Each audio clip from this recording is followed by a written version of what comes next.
Imagine deploying this massive, heavily armored, state-of-the-art military force into a landscape that is just, almost perfectly flat. Right. I mean, conventional military doctrine tells you that your tanks should absolutely dominate in that scenario. You have the armor, you have the firepower, and you have clear visibility. Yeah, that's the textbook assumption. Exactly. But instead, within a matter of days, your mechanized superiority is completely neutralized. And not by a peer adversary with better tanks, but by lightly armed teenagers utilizing underground aquifers, remote-controlled explosives, and literally the mud beneath your treads. It's a logistical nightmare. Total nightmare. So welcome to Module 104 in our PAWAN revision series. If you're joining us, you're likely sitting for a high-level military analysis exam, maybe facing a staff college entrance board, or, you're simply committed to understanding the operational art behind one of the most complex, chaotic, and ultimately tragic interventions in modern military history. Absolutely. And we are looking at the Indian Peacekeeping Force, the IPKF, and their deployment to Sri Lanka in the late 1980s. And that scenario you just described, right? The complete paralysis of conventional mechanized forces by an asymmetric enemy. That is exactly why PAWAN is a mandatory critical case study for any military professional today. Yeah, you really can't skip it. You can't. You cannot study the tactical engagements of the ITKF without first studying the soil of the Jaffna Peninsula and the deeply fractured political history of Colombo. I mean, in military operations, politics and geography dictate the parameters of violence. Right. They set the board. Precisely. And for India, entering Sri Lanka wasn't a choice made in a vacuum. The stakes were seen as entirely existential. You had a massive domestic Tamil population in India's southern region, roughly 50 million people in the state of Tamil Nadu. Which is a massive demographic pressure cooker. Exactly. Their political, cultural, and emotional ties to the Sri Lankan Tamils were profound. You simply could not ignore the domestic pressure building inside India as the violence escalated across the Palk Strait. And beyond the domestic pressure, there was this massive geopolitical shadow hanging over this entire conflict, right? We're talking about the absolute necessity of keeping foreign military powers out of India's strategic backyard. Yes, specifically the Trincomalee Harbor. Right. We're going to dissect exactly why that harbor had major world powers circling like sharks in the 1980s. So, to give you the strategic map for your revision, this module is structured into 4 distinct areas. We'll cover terrain and climate, the historical background, the genesis of the ethnic conflict, and finally, the Indo-Sri Lanka Peace Accord itself. We're going to build the exact cause and effect chains that made intervention inevitable. Exactly. Because to understand how the fight happened, you first have to understand the board it was played on. So let's look at the physical battlefield. That's where any sound military analysis has to begin. Yeah. We start with terrain because, in the doctrine of operational art, geography is the ultimate dictator. It establishes the absolute limits of what your forces can and cannot achieve before a single rifle is even fired. Right. So, Sri Lanka is an island nation, separated from the southern tip of India by the Palk Strait, which at its narrowest point is a mere 32 kilometers wide. It sits directly atop some of the most vital sea lines of communication in the Indian Ocean. But for our purposes, for analyzing the IPKF's area of responsibility, their AOR, we have to zoom in heavily on the northern and eastern provinces, right? We do. Let's start with the north. Okay, let's get boots on the ground in the Jaffna Peninsula. Now, if you are analyzing this for an exam, you have to strip away the idea of Jaffna as just a normal piece of land. You have to analyze it as an incredibly hostile urban maze. A very flat maze. Right. Topographically, it has a median elevation of only 2 to 3 meters above sea level. It's extraordinarily flat, and it's incredibly densely populated. But here's the critical feature. It is entirely fractured by a network of lagoons. This is the key point. Yeah, and I raised this in our opening, but I want to push back on conventional doctrine here. If a terrain is almost perfectly flat, shouldn't that be a tank commander's dream? Like, shouldn't the IPKF's mechanized infantry, their BMPs and T-72s, have simply rolled over an insurgent foot-mobile force? It's the most logical assumption a staff officer sitting in New Delhi could make, and it was entirely wrong. Understanding why that assumption failed is absolutely critical for your analysis. Break it down for us. Well, you have these massive lagoons, the Jaffna Lagoon, Oparu, the Vadamarachi Lagoon, and they act like impenetrable medieval walls because the ground immediately off the paved roads is essentially boggy, muddy, or entirely submerged by these lagoons. Movement is heavily channelized.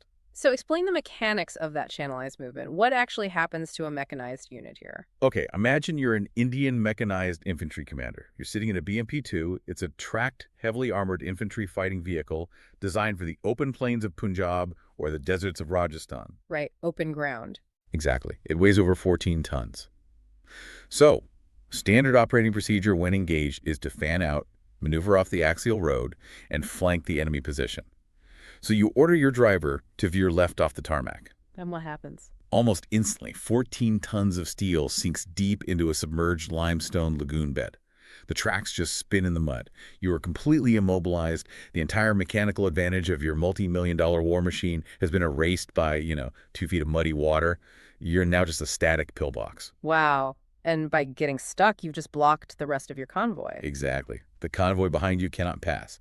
They're trapped in a single-file line on a narrow strip of tarmac. And for an insurgent force like the Liberation Tigers of Tamil Eelam, the LTTE, this geographic reality created the perfect ambush alleys. Because they knew exactly where the vehicles had to go. They didn't need to guess where the Indian armor would be. They knew exactly which specific roads the IPKF had to use. Furthermore, because Jaffna is so densely populated, the built-up urban areas right alongside these narrow roads offered ideal, fortified locations for hit-and-run ambushes. Snipers used elevated water tanks and fortified rooftops to just rain fire down on troops trapped on the road. Which means the IPKF essentially faced a scenario where they had conventional forces trapped in a single file line, surrounded by water, inside a dense urban environment. That's a nightmare.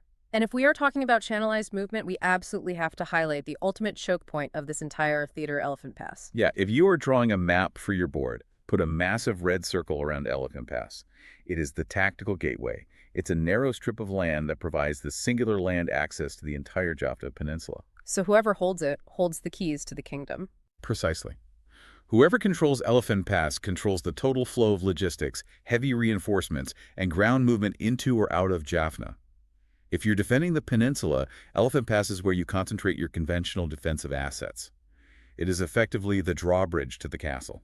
Now, what about the climate and basic resources? Because any junior officer knows that logistics win wars, and a massive occupying force requires incredible amounts of fresh water. So, the climate in Jaffna is a tropical rainforest climate. It's hot, it's incredibly humid, and it's heavily driven by the northeast monsoon, which dumps rain from October through January. Okay, so plenty of water. Well, here's the critical, almost counterintuitive detail for your terrain analysis.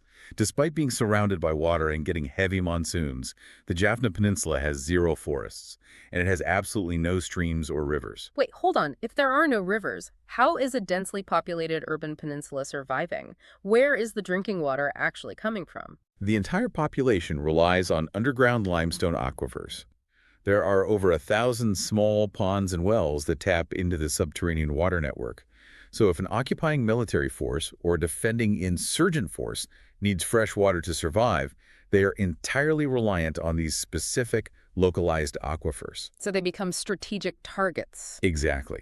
During a prolonged siege or urban combat, controlling access to these wells isn't just a matter of convenience, it becomes a paramount tactical objective.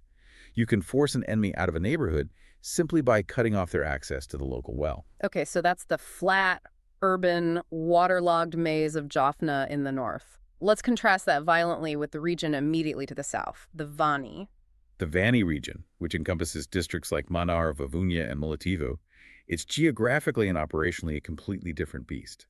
It's a low, flat-rolling plain, but unlike the dense urban sprawl of Jaffna, the Vani is one of the most sparsely populated areas in all of Sri Lanka, and it is defined entirely by its deep, sprawling forests. How many forests are we talking about? There are approximately 31 major forests designated within this region alone. But not all forests are created equal when it comes to military operations. For a deep military analysis, we need to distinguish between the western and eastern sides of the Vani, right? Because they dictate 2 totally different types of warfare. Precisely. Let's look at the western and central Zani first. Here you have massive tracts of secondary jungles. These are incredibly dense, characterized by thick scrub, thorny thickets, and heavily tangled undergrowth. So terrible for movement. A nightmare. Cross-country movement through this for an infantry platoon is severely restricted. You have to literally hack your way through. You cannot see more than a few meters in front of you, making target acquisition nearly impossible, and walking through it is exhausting and incredibly loud. Which ruins any chance of operational surprise. Exactly. But then you move eastward toward Mulativu, and the ecosystem shifts to primary forests. And how does a primary forest change the tactical reality for an insurgent force? It changes everything. Primary forests are ancient ecosystems that have never been cleared. The trees here are massive, and they form a high, continuous, incredibly thick canopy high overhead.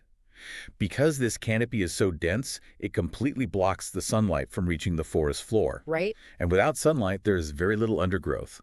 So while you might think a deep jungle is harder to move through, at the ground level in Mulativu, your lines of sight are surprisingly clear. You can see for considerable distances beneath the trees, and foot mobile movement is actually much faster and easier for an insurgent force. Oh, I see where this is going. The insurgents can move freely on the ground, but that massive canopy creates an absolute nightmare for air power. You nailed it. This is the phenomena of canopy interference. It severely limits, and in many cases completely neutralizes, the effectiveness of close air support and aerial reconnaissance. Because they just can't see through the leaves. Imagine an Indian Air Force helicopter pilot looking down from 2,000 feet. All they see is an unbroken ocean of green leaves. Thermal imaging was rudimentary back then. Meanwhile, beneath that canopy, the insurgents can move freely. The LTTE used these primary forests to establish massive, sprawling logistical bases, sophisticated training camps, and sprawling supply caches with almost zero fear of aerial detection. Regions like Mulativu essentially became impenetrable fortress sanctuaries.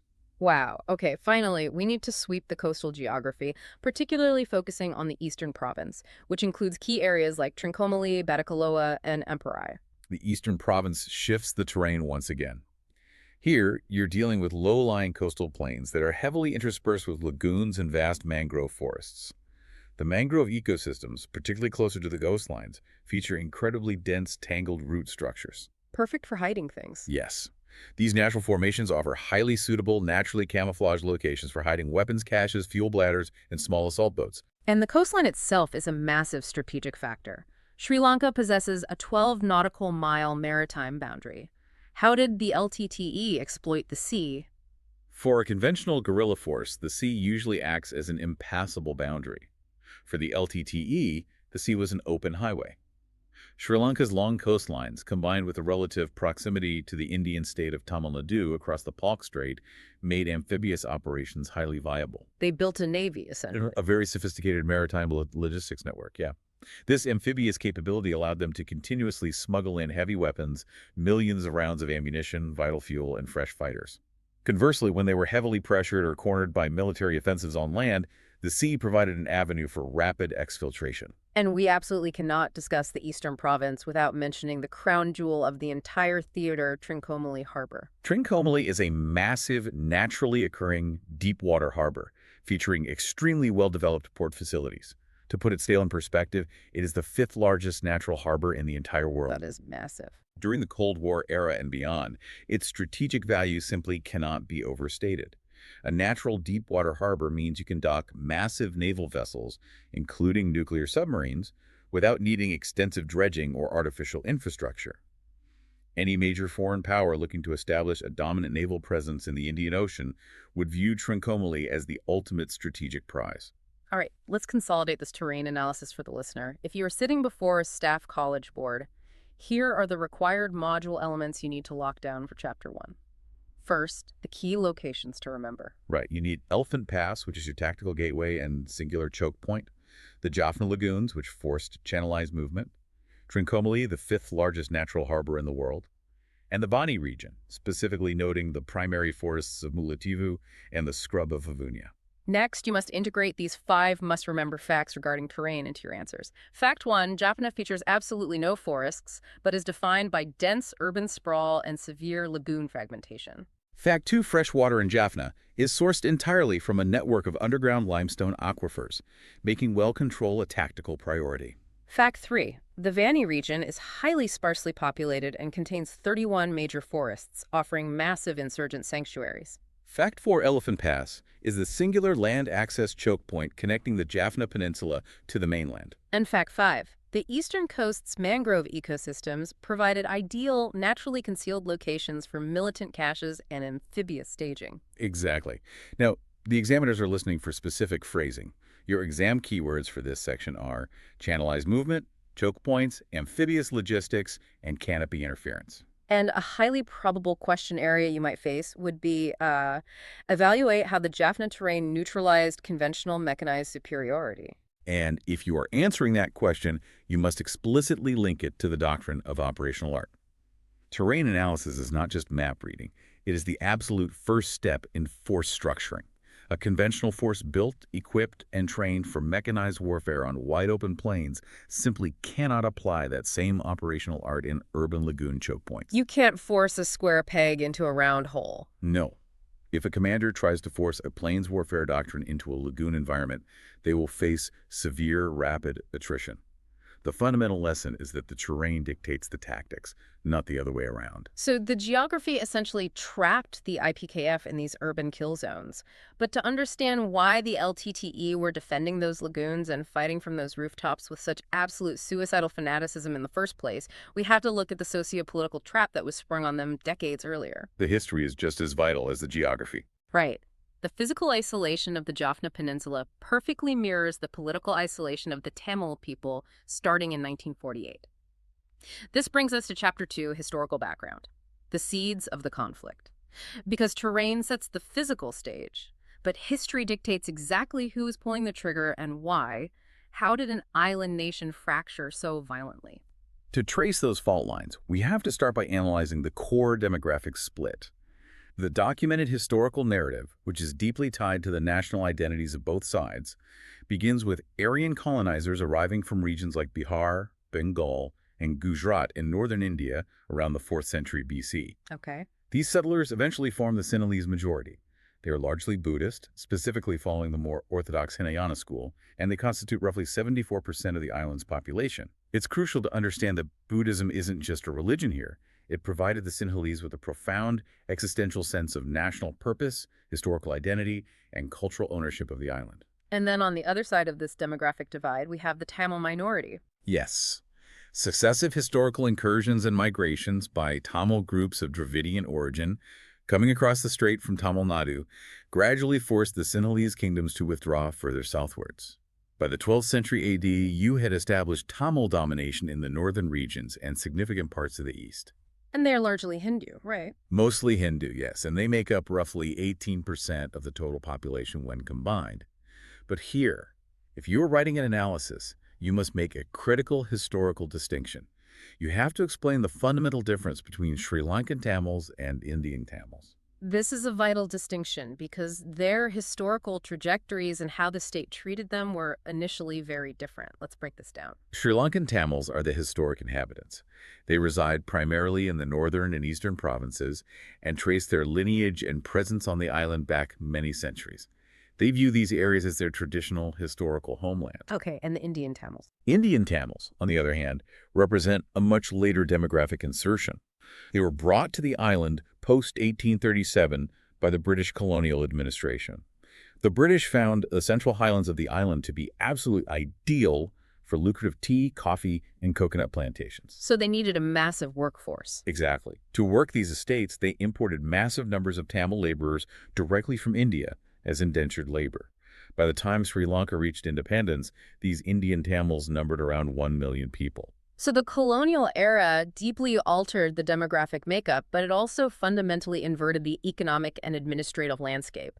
I mean, Christian missionaries were highly active and widely welcomed into Tamil-dominated areas during British rule, which meant the Tamil population had vastly superior access to English medium education. That's the crux of it.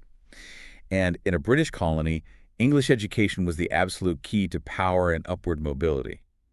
Because of this missionary education advantage, the Sri Lankan Tamils heavily dominated both blue-collar and white-collar jobs, particularly securing disproportionate representation in the colonial civil service, medicine, and engineering. They became the administrative backbone. Yes. They achieved a significantly higher standard of living than the agrarian Sinhalese majority and developed a strong, articulate, and highly politically conscious middle class. It's essentially an hourglass economy created by colonial divide and rule tactics. You have the minority Tamils sitting at the top in administration, the professions, and civil service, while the massive Sinhalese majority is largely relegated to the bottom in agriculture. And the British abruptly flipped that hourglass upon leaving. When Ceylon, which later became Sri Lanka, gained independence on February 4, 1948, the Sinhalese majority assumed political control. They immediately sought to correct what they viewed as a profound historical and economic imbalance. But they didn't do so through gradual integration, did they? Not at all. Yeah. They did so arbitrarily through sweeping, highly discriminatory legislative measures.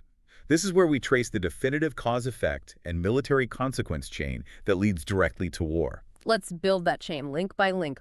What was the exact cause? Because this wasn't just a general feeling of animosity. These were specific, brutal legislative actions. The cause was aggressive, state-sponsored disenfranchisement and demographic engineering.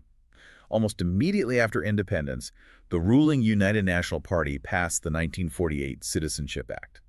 You have to look at the sheer bureaucratic violence of this act. The state didn't just express prejudice, they changed the legal definition of existence. How so? They legislated that to be a citizen, you had to prove your father or grandfather was born in Ceylon. Now imagine a Tamil tea plantation worker in 1948 living in a tin-roofed line room on a highland estate. Do they possess a formal birth certificate for their grandfather from the 1880s? Of course not. Nobody did. Exactly. Nobody did. So by setting an impossible bureaucratic threshold, the state explicitly disenfranchised the Indian Tamils working the plantations. Overnight, roughly 1 million people were made totally stateless. They were denied voting rights, and the Indian government refused to accept them back en masse. Wait, 1 million people made stateless overnight? I mean, there was an attempt to resolve this later, wasn't there? The 1964 Indo-Sri Lanka Pact. Yes, recognizing the massive humanitarian and diplomatic crisis. A pact was signed in 1964 between India and Sri Lanka to repatriate over 500,000 of these stateless laborers back to India over a 15-year period. But the pact ultimately failed and died a natural death for a very cynical reason. Which was?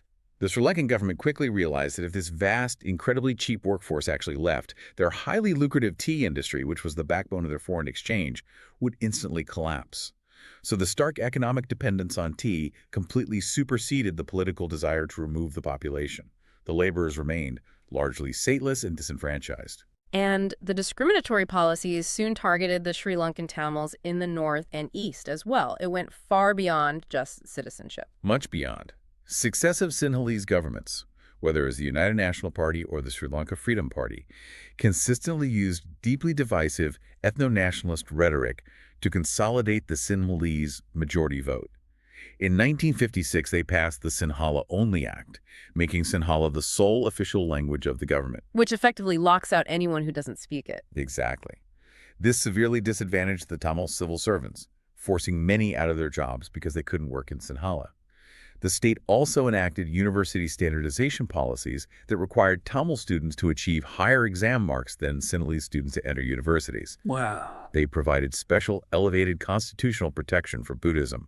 And crucially, they engaged in state-sponsored demographic shifts, a process known as colonization. The government actively resettled thousands of Sinhala families into predominantly Tamil areas in the east, specifically to alter the local voting demographics and dilute Tamil political power. Which brings us to the tipping point, the moment where political frustration boils over into physical violence. That tipping point occurred in 1973. The World Tamil Conference, a major cultural and academic event, was being held in Jaffna. It was a massive gathering celebrating Tamil heritage. The Sri Lankan police violently broke into the conference. Just broken. Yes, the ensuing chaos and police brutality resulted in the deaths of 9 people and injuries to over 50. But it was the accompanying widespread arson and deliberate looting of Tamil heritage, property, and eventually the burning of the Jaffna Public Library in subsequent years that shattered any remaining illusion of peaceful coexistence. So that entire history of legislative discrimination and cultural violence is the cause. What is the direct effect? The effect was the complete and total political alienation of the Tamil population. Decades of moderate political initiatives, parliamentary debates, and peaceful protests had completely failed. The Tamil people realized that the state machinery was actively working against their existence as equal citizens. So they unified. In response, they converged into a single, unified national movement. In 1976, Tamil political parties merged to form the Tamil United Liberation Front, or TULF, and their platform shifted radically. Their primary demand was no longer just equality or federalism, it was outright secession. They formally demanded the creation of a separate, sovereign state called Tamil Eelam. And what is the military consequence of that effect? Because TOF was a political party, not an army. The military consequence of this systemic political failure was the birth of armed militancy. You have created a highly literate, highly educated, and highly motivated minority group that has been systematically blocked from every avenue of peaceful political recourse. They felt they had no other option. Exactly. Their youth concluded that parliamentary democracy was a dead end, that their future survival lay only in a separate state, and that extreme violence was the only instrument left available to achieve it. An internal violent conflict didn't just become possible, it became mathematically inevitable. Let's lock in the required module elements for Chapter 2. First, the key dates you absolutely need on your historical timeline. You need 1837, which marks the arrival of Indian Tamils for plantation labor. 1948, the year of independence and the immediate passing of the Disenfranchisement Act. 1973, marking the critical violence at the World Tamil Conference. And 1976, the turning point when TULF formally demands secession. Next, integrate these 5 must-remember facts regarding the historical background into your arguments. Fact 1, Sri Lankan Tamils historically dominated colonial civil service and professional jobs strictly due to superior access to missionary English education. Fact 2, the 1948 Citizenship Act utilized impossible bureaucratic thresholds to make roughly 1 million Indian Tamils stateless overnight. Fact 3, Buddhism was granted special, elevated constitutional protection, deeply alienating minority religions and fusing state power with religious identity. Fact 4, successive Sinhalese governments consistently deployed divisive, ethno-nationalist rhetoric in legislative acts like the Sinhala Only Act for short-term political gain. And fact 5, the 1964 Indo-Sri Lanka Pact to repatriate laborers failed strictly due to the state's economic dependence on the cheap labor driving the tea industry. The examiners will be looking for these specific exam keywords: demographic engineering, disenfranchisement, ethno-nationalism, and secessionist demands. If you face a question asking you to, quote, trace the socio-political decisions from 1948 to 1976 that made armed Tamil militancy inevitable, you must physically write out that exact cause-effect and military consequence chain we just built. And the broader doctrine link to apply here is fundamental counterinsurgency, or COIN theory. This is the golden rule of COIN insurgencies do not manifest in a vacuum. If a state enacts policies that systematically alienate and humiliate a massive demographic center of gravity, it provides the exact psychological, social, and logistical fuel required for an insurgency to take root and sustain itself. The Sri Lankan state essentially manufactured its own worst enemy. They absolutely did. Which perfectly transitions our analysis from the conditions that created the war to the specific instrument of that war. We're moving to Chapter 3. The genesis of ethnic conflict and the rise of the LTTE. With the political environment primed with a frustrated, alienated youth, we must analyze the weapon they forged. We begin with what they were actually fighting for. The Tamil political movement essentially solidified around 4 core non-negotiable demands, often referred to as the Thimpu principles later on. First, the formal recognition of Tamils as a distinct nationality. Okay. Second, the declaration of Tamil inhabited areas, specifically the northern and eastern provinces, as their traditional homeland. Third, a massive devolution of power so Tamils could autonomously govern their own finance, land distribution, and law and order. And fourth, full equal status for the Tamil language. But the Sri Lankan government's response to these political demands wasn't negotiation, it was a heavy-handed military crackdown. They employed the army to police the growing unrest, which predictably only caused the demands to harden into an uncompromising call for total independence. And out of this crucible of state violence and political despair emerges one of the most ruthless and effective guerrilla leaders of the 20th century, Vallupillai Prabhakaran. In 1972, at just 18 years old, Prabhakaran started a militant group called the Tamil New Tigers in Jaffna. 18 years old. Yes, he started with barely 10 student followers.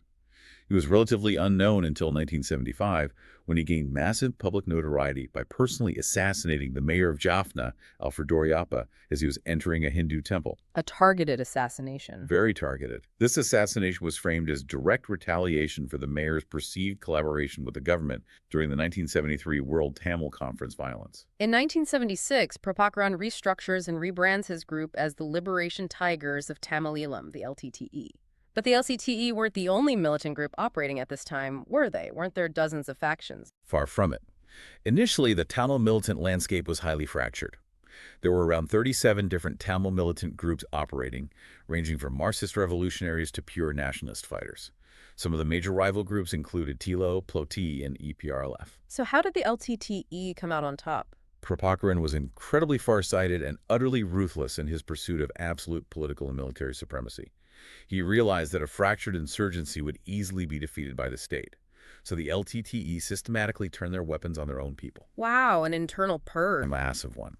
In a series of brutal purges in the mid-1980s, the LTTE slaughtered hundreds of rival cadres from TILO and EPRLF, hunting them down in the streets of Jaffna and forcing the survivors to flee or be absorbed. By physically eradicating all viable rivals, the LTTE established itself as the undisputed sole military shield and representative of the Tamil people. That level of internal ruthlessness tells you everything about how they operated. So we need to drill deeply into the anatomy of this insurgency. How exactly were they organized? Because by the time the IPKF arrives, this isn't just a loose band of angry students with rifles. No, it was a highly sophisticated, deeply entrenched parallel state. The absolute singular political aim of the LTTE was to achieve the sovereign state of Tamil Eelam, and they structured their organization to literally run that state. Geographically, they were organized into 5 primary commands mirroring the districts Jaffna, Bavunia, Trincomalee, Baticaloa, and Manar. And crucially, this wasn't just a military structure. Each of these geographic commands had parallel wings operating simultaneously. Yes, every command had a political wing and a military wing. The political wing was entirely responsible for establishing a parallel civic administration. They ran their own police force, their own courts, and crucially, their own taxation system. By taxation, you mean? Well, taxation was often a polite euphemism for systematic extortion and protection money from local businesses and the diaspora abroad, but it provided a massive, independent revenue stream. The military wing conducted the actual combat operations. How deep did the military wing go? Below the regional command level, the military was broken down into districts, areas, and towns, cascading right down to subsector groups of 10 to 15 heavily armed militants who were explicitly responsible for the security and control of specific individual villages. Let's talk about the specific leadership hierarchy. At the time of the IPKF intervention in 1987, who were the key personalities running this massive machine? Examiners love specific names and roles. At the very top, the absolute supreme leader, commanding total obedience both politically and militarily, was V. Prabhakaran. He was worshipped almost like a deity by his cadres. Directly beneath him was the deputy leader, Mahataya, who was essentially the number 2 in military command and field operations. And who handled the politics? We had Anton Balasingham, a former journalist and translator, serving as the chief political advisor. Balasingham provided the intellectual, ideological, and diplomatic framework for the movement. Then you had Kitu, a legendary and ruthless figure who'd been the formidable town commander of Jaffna, managing intelligence and international affairs. Any others to note? Other key figures you should note included Lawrence Thilakar handling international fundraising and covert procurement networks, Yogi acting as a key figure in the political wing, Shankar, alias Baby, leading elements in the military wing, and Potu Aman, who would become infamous for overseeing the dreaded intelligence wing, effectively the LTTE's secret police. It is an incredibly structured corporate military hierarchy. But what truly set them apart from almost any other insurgent group in the world, what made them utterly terrifying to fight, was their extreme psychological conditioning. I'm talking specifically about the cyanide capsule. The cyanide capsule, known as the Kupi, is perhaps the most defining and chilling characteristic of the LTTE's organizational ethos. Every single sworn member of the LTTE wore a small glass vial containing potassium cyanide on a string around their neck.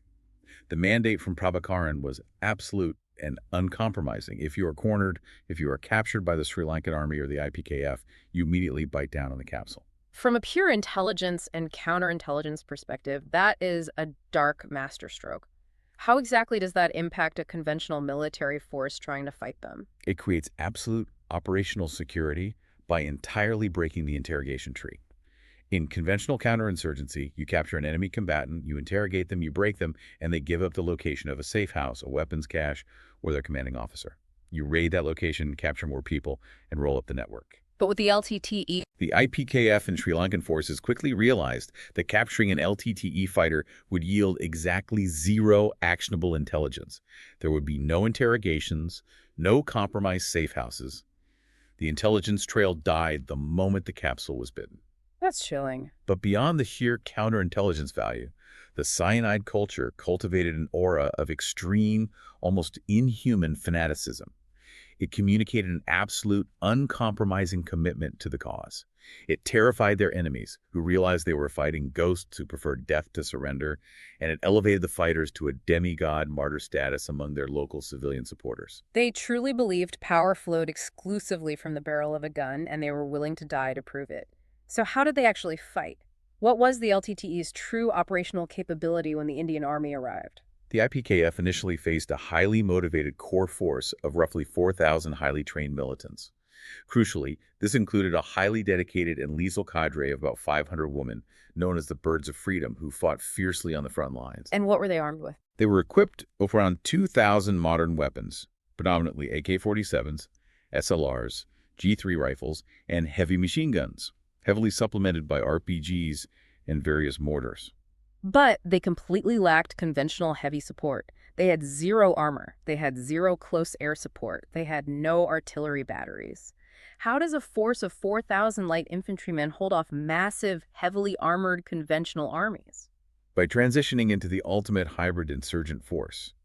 Because they knew they couldn't fight a symmetrical tank-on-tank or plane-on-plane war, they mastered asymmetric warfare. If the enemy relies on roads for their heavy armor, you destroy the roads.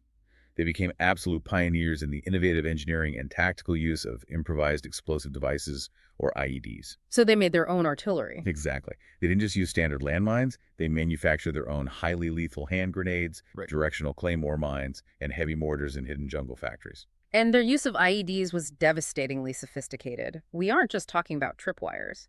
Explain the mechanics of how they defeated Indian armor. It was utterly devastating to the IPKF. The LTTE heavily utilized what they called Johnny mines, anti-personnel mines, often placed in trees or buried in choke points. But to defeat armor, they scaled up massively. They would take large steel barrels, pack them with stolen C4 explosives and unexploded artillery shells, bury them deep beneath the paved roads, and run command wires through the jungle. So they could control the detonation. Yes, they would wait for an Indian T-72 tank or a BMP to roll over the exact spot and detonate it electrically from hundreds of meters away. They meticulously mapped out these explosive networks along all the major roads, those exact same channelized roads we discussed in Jaffna. Right. A massive portion of the IPKF's early casualties and vehicle losses were caused by these massive remote-controlled IEDs, which were powerful enough to flip a 14-ton BMP or blow the turret off a heavy tank. The constant invisible threat of being vaporized from below created severe, paralyzing mind psychosis among the advancing Indian troops. And we also have to highlight their most chilling, world-changing tactical innovation, the suicide vest. The LTTE essentially pioneered and perfected the modern human bomber concept. The Black Tigers, their elite suicide wing, developed a highly concealable canvas suicide vest packed with slabs of C4 explosive and thousands of steel ball bearings. It's horrific. This horrific innovation allowed them to turn a single, highly motivated individual into a precision-guided, smart weapon capable of bypassing conventional security to eliminate high-value political and military targets.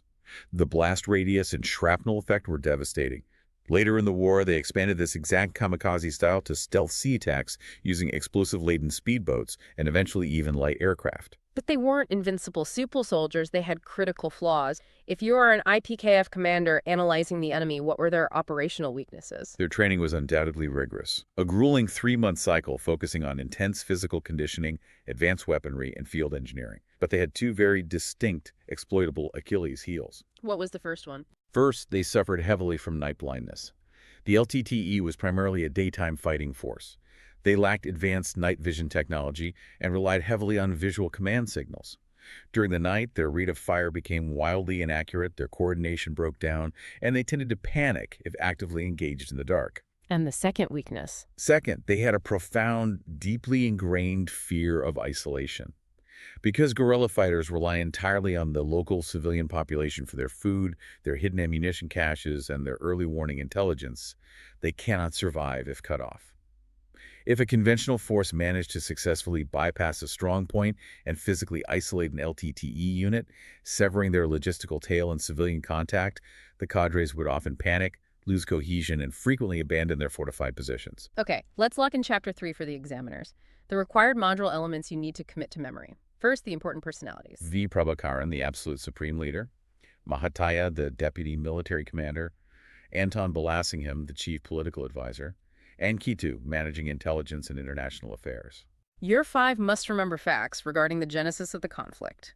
Fact 1, the LTTE started incredibly small, with just 10 students in 1972 under Prabhakaran's leadership. Fact 2, that IPKF initially faced an insurgent force of roughly 4,000 highly trained militants, importantly noting the inclusion of a dedicated 500-woman combat cadre. Fact 3, LTTE training was exceptionally rigorous, consisting of a strict 3-month curriculum covering physical endurance, advanced weapons handling, and sophisticated field engineering for explosives. Fact 4, the LTTE fundamentally pioneered the devastating human bomber suicide vest, utilizing C4 and ball bearings for maximum lethal radius. And fact 5, their major tactical weaknesses were a heavy reliance on daytime operations due to operational night blindness and a severe tendency to panic if bypassed and isolated from their civilian logistical support network. Your exam keywords to heavily utilize in your essays are hybrid insurgent force, parallel administration, improvised explosive devices, cyanide culture, and urban guerrilla warfare. If you were asked to analyze the LTTE's command structure and how their early use of IEDs shaped modern insurgency tactics, focus heavily on the dual political military wings collecting taxes and their critical shift to remote-controlled, armor-defeating explosives to neutralize conventional military advantages. The overarching doctrinal link here is future warfare. In the jungles of Sri Lanka in the 1980s, the LTTE foreshadowed the exact modern hybrid threats conventional militaries face globally today. They practically wrote the manual on how decentralized command, localized intelligence networks using simple VHF walkie-talkies, the terrifying weaponization of suicide, and deep parasitic integration into the civilian populace could effectively paralyze and bleed a vastly superior conventional military force. We have mapped the terrain. We have traced the historical context. We understand the enemy's mind and methods. This brings us to Chapter 4, the situation in Sri Lanka and the Indo-Sri Lanka Peace Accord. How on earth does the Indian peacekeeping force, the army of a neighboring superpower, end up walking straight into the middle of this perfectly primed explosive? To understand the Indian intervention, we must look at the rapid escalation of the violence. The simmering, low-intensity conflict finally erupted into a full-scale, island-wide war in July 1983. The LTTE executed a highly coordinated ambush on a Sri Lankan Army patrol vehicle in Jaffna using a massive landmine, killing 13 soldiers. And the retaliation was massive. When the bodies were brought back to Colombo, it triggered massive, horrific, state-tolerated retaliation against innocent Tamil civilians living in the South by Sinhalese mobs. This horrific event is known globally as Black July. The brutality was staggering.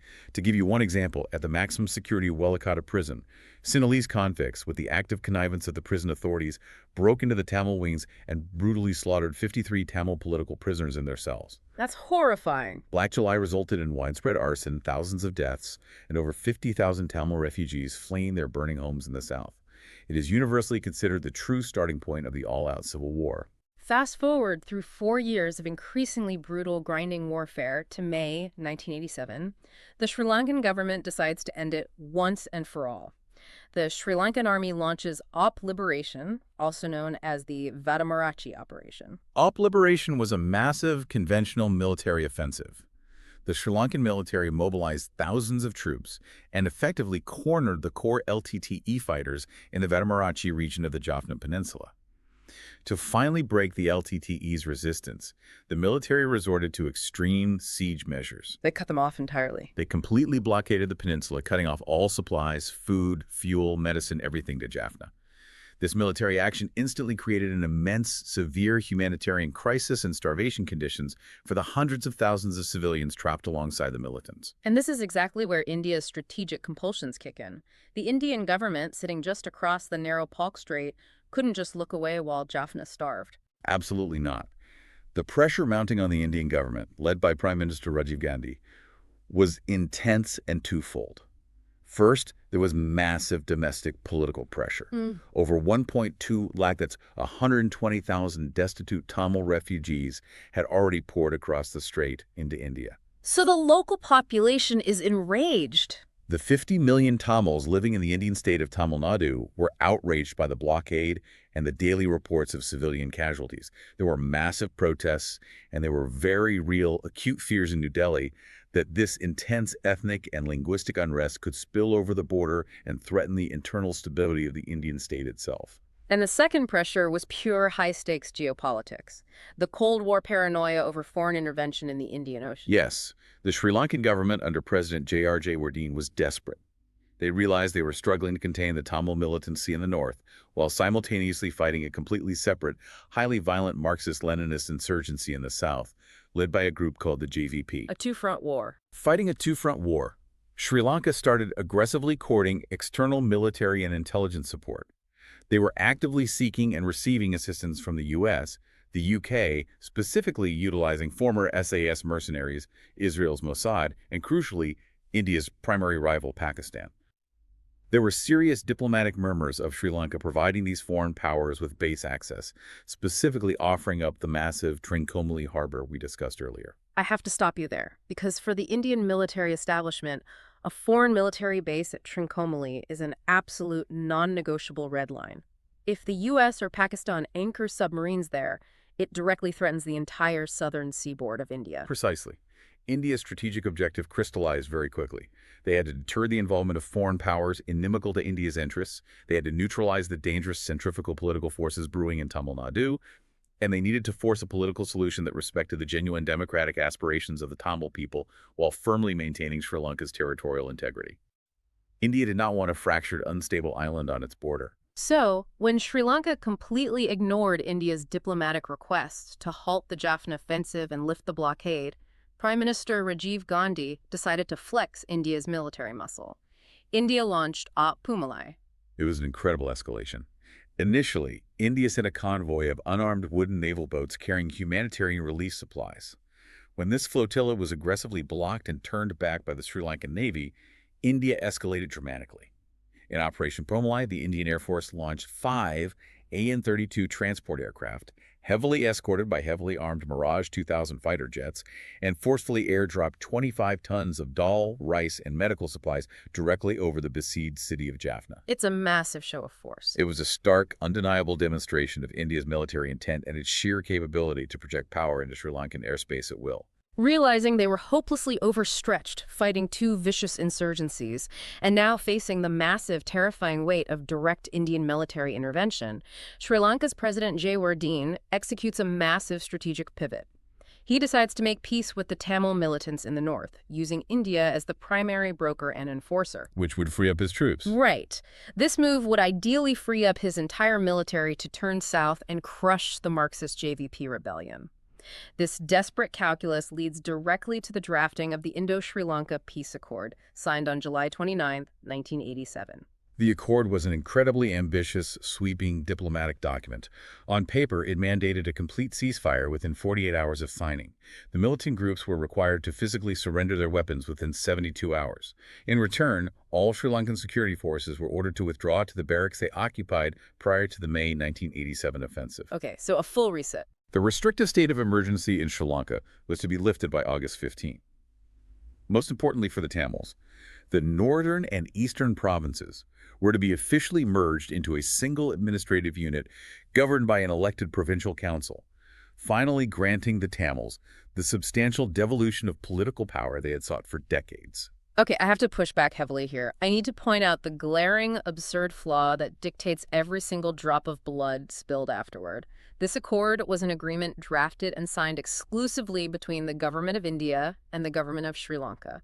Rajiv Gandhi and J.R. Jaywardene signed it. The LTTE, the people actually holding the guns, did not sign it. They did not. They weren't even officially in the room. How could the Indian intelligence and diplomatic apparatus possibly think a fanatic like Prabhakaran would honor a treaty he didn't sign? That isn't a flaw. That sounds like supreme diplomatic arrogance. How do you legally and operationally mandate the disarmament of an armed insurgent force that fundamentally rejects the premise of the agreement? That outrage you are expressing is the exact pivotal insight examiners are looking for. You're absolutely correct. It was supreme diplomatic arrogance.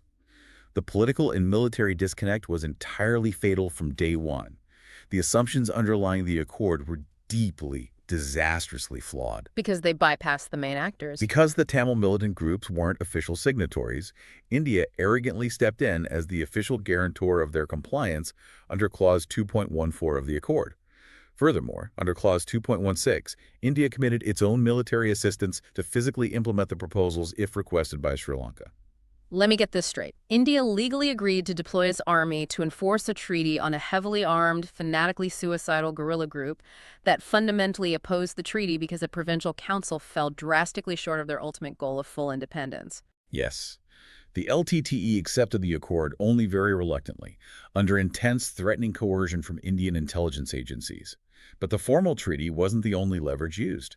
There were also deeply controversial, widely circulated reports that the Indian government made massive, off-the-books subtextual assurances directly to Prabhakaran to literally buy his temporary compliance. Bribes, essentially. These alleged covert assurances included paying the LTTE 50 lakh rupees, that's 5 million rupees a month, to financially compensate for the loss of their massive extortion tax networks in Jaffna, secretly guaranteeing them 7 out of the 12 seats on the newly formed interim ruling council to ensure their political dominance, and promising massive financial grants specifically directed to the LTTE to rebuild Jaffna. But relying on covert off-the-books financial bribes to permanently disarm a highly motivated ideological insurgency is a massive, incredibly foolish strategic gamble. A gamble that failed spectacularly.